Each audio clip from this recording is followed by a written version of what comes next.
This is a Sky-Watcher Explorer-200P, if I'm not wrong. This is a 8-inch telescope. It's a Newtonian. And it's on a Meade LXD55. I always wanted to have one of these. Now I have one. And I'm using a angel's eyes or angelfish, something like that. Moonfish, yeah. Moonfish wide angle eyepiece, 32mm. With a Skywatcher 50mm right angle.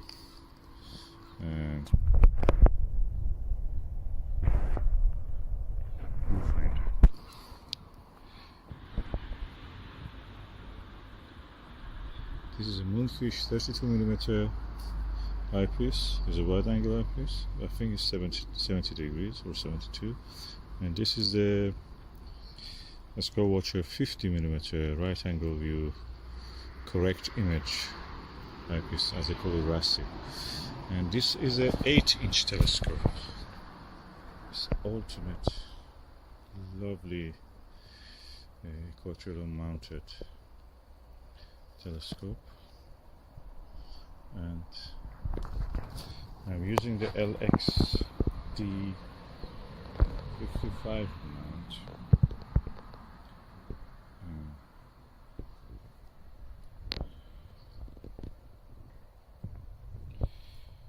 And also there is a control for that. This is a auto guider cable. It's the first time I'm using such a telescope on an equatorial mount. I had a Celestron N8, I think, yes, which is very similar to this. And I'm using also some counterweight from the another XLT Celestron, which is this. Yeah, which is this CG4 only XLT. Of course, the most important thing when you do use a Newtonian and equatorial mount is the telescope balance.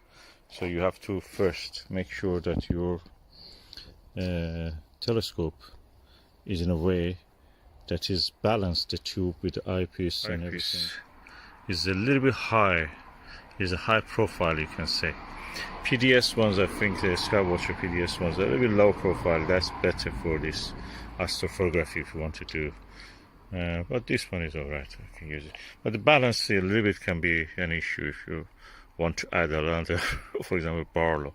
So this is what you have to consider. I'm using 2-inch eyepieces because our 2-inch eyepieces is more comfortable to view. I have an adapter for taking a 1.25-inch eyepiece, but at the moment I don't want to use it. I have very good eyepieces for that also, and I may use it when I need. And I have adjusted this so they are both in the same axis.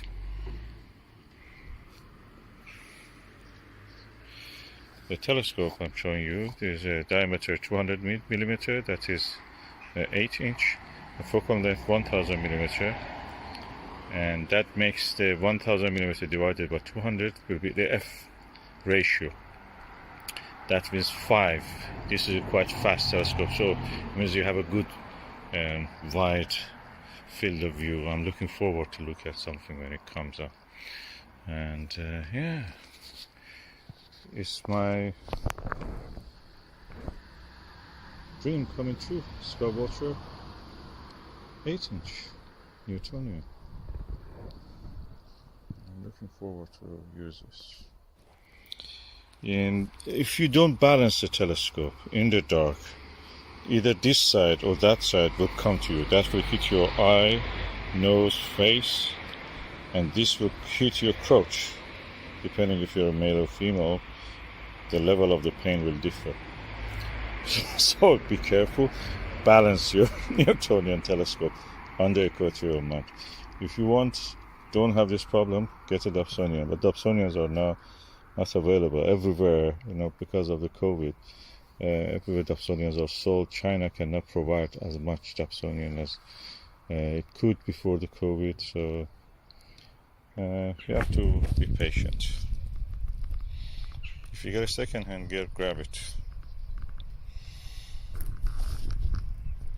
And the view, I can say that is inferior to the refractor, but superior to the SCT. Contrast is better than SCT, but lower than the what you can see through a refractor, like the Star Wave or Lyra F11 102 millimeter. Those are planet killer. You can see so many details. This one is not as good as that, but it's better than SCT Schmidt-Cassegrain telescopes like Meade or Celestron.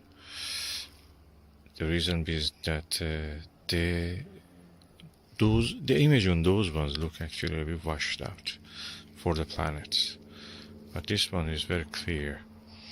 Contrast is good. The south equatorial part is very, dark brown, near red, and beautiful. But you cannot see more belts, as you see 2-3 belts, but those bands around the Jupiter, atmospheric bands. But with the refractor in this condition, you can see much more better, far more details. But with the refractor, they're hopeless with the things like the deepest object, or things like splitting the stars in the M15 globular cluster or M13. The aperture is not enough. But these ones, you can see. In M15 I didn't see any details, but M13 shows some stars. It starts to resolve. Anyway, very nice.